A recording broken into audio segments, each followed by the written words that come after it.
অন্তত এটুকু বলা যায় যে প্রথম ৩-৪টি বড় প্রতিষ্ঠানের একটি, এরকম একটা প্রতিষ্ঠানের একজন কর্মকর্তা বছর ২-৩ আগে আমার সাথে হঠাৎ দেখা। তিনি আমাকে দেখে বেশ আবেগ আপ্লুত হলেন এবং অনেকটা জড়িয়ে ধরলেন এবং বললেন, ভাই আপনার একটি আলোচনা থেকে আমার জীবনের ভিতরে এমন এক পরিবর্তন আসছে যেটা অকল্পনীয়, অভাবনীয়। তো আমি একটু কৌতূহল হয়ে জানতে চাইলাম কোনটা সেটা। তখন তিনি বললেন, ভাই আমার জীবনে এমন একটা রোগ হয়েছে, যেই রোগ ট্রিটমেন্ট করার জন্য দেশে বিদেশে বিভিন্ন জায়গায় গিয়েছে, কোনো চিকিৎসা এর আমি পাই নাই। শেষ পর্যন্ত আশাহত হয়ে চাকরি ছেড়ে দিয়ে, শহর ছেড়ে দিয়ে গ্রামে গিয়ে বসবাস করা শুরু করছি এবং মৃত্যুর জন্য অপেক্ষা করছি। এর মধ্যে আপনার একটা আলোচনার ক্লিপ আমার চোখের সামনে আসলো, সোশ্যাল মিডিয়াতে এটা শুনলাম। সে আলোচনাটা ছিল আল্লাহর কাছ থেকে অসাধ্য সাধন করার সময় হলো ভোর রাত তাহাজ্জুদের সময়।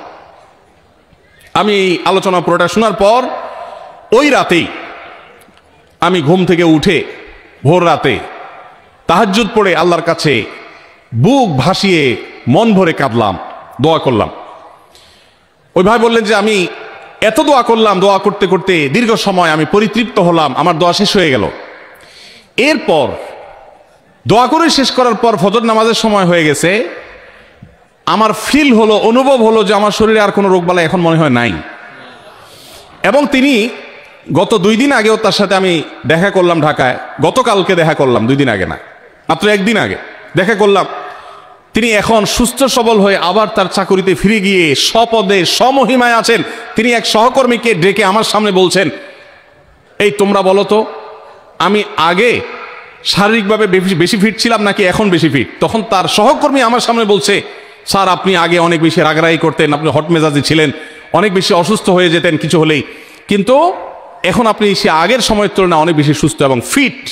তিনি বললেন, ভাই ভোর রাতের দোয়ার প্রভাব এত বেশি, তাহাজ্জুদের সময়ের দোয়া এত গুরুত্বপূর্ণ যে এই এক দোয়া আমার জীবনকে আমূল পরিবর্তন করে দিয়েছে। এই জন্য ভাইরা, রমজান মাসে বিশেষ করে যখন তাহাজ্জুদের সময় সাহারি খেতে যখন উঠবেন, সাহারি খাওয়ার পর 10টা মিনিট সময় হাতে রাখেন, বা সাহারি খাওয়ার আগে 10টা মিনিট একটু আগে উঠেন, উঠে উজু করে 2 রাকাত 4 রাকাত নামাজ পড়ে, বা নামাজ পড়ার সময় না থাকলে অন্তত কেবলামুখী হয়ে 2টা হাত তুলে আল্লাহর কাছে একটু চান। নবীজি সাল্লাল্লাহু আলাইহি সাল্লাম বলেছেন, রাতের শেষ প্রহর যখন হয়, দুনিয়ার আসমানে নেমে এসে আল্লাহ বান্দাদেরকে ডেকে ডেকে তাদের প্রত্যেকটা চাওয়া পূরণ করে দেন। এই জন্য ভাইরা, রমজান মাসে সাহরির সময় দোয়া কবুল হয়।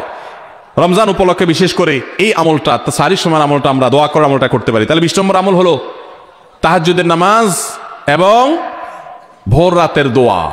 এটা অন্য সময় করা যায়, কিন্তু রমজানের সুযোগটা বেশি আসে, সেজন্য এটাকে রমজানের স্পেশাল আমল হিসেবে আমরা উল্লেখ করলাম। আল্লাহ আমাদেরকে সবাইকে তৌফিক দান করুন।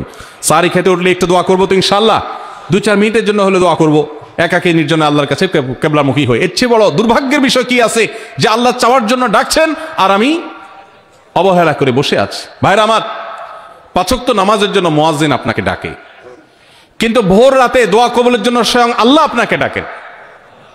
অতএব সাহরি খেতে উঠলে ভোর রাতে সাহরির সময় একটু দোয়া করবো তো ইনশাআল্লাহ।